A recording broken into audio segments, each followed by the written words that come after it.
so we've got our next order. So let's go ahead and get that packed. I already got the envelope filled out over here. I'll put it down here for right now.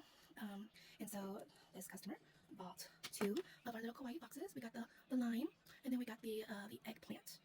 So that's what we will be packing today. So on my smaller orders, usually probably less than $20, $15, these go out via regular snail mail, just in order for me to keep up the free shipping and make everything affordable for everybody. So that's what we'll be doing today, just going into a normal envelope. So as usual, I always put them into like a little foldy thing like this, just to add an extra layer of protection. So far I don't think people actually need these, but I like to add it just in case. I should probably fold this one over a little bit, just to add a little bit more thickness, and since these are smaller stickers. And so in addition, I add them to a plastic baggie.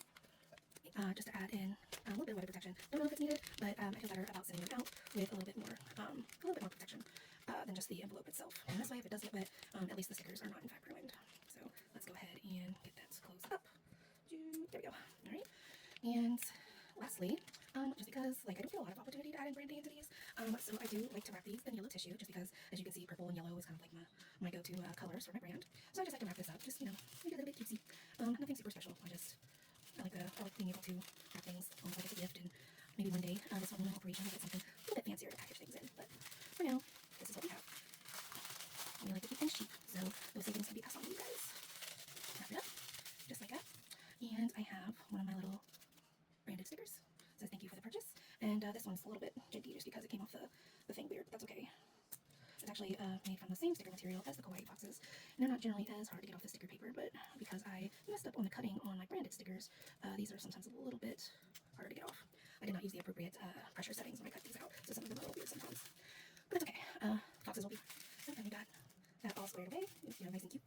And then I will go ahead and fold this up. I'm going to do that off camera so that the customer's address doesn't actually appear on screen. So give me just a second here while I clear out my space a little bit. I'm going to put this over here.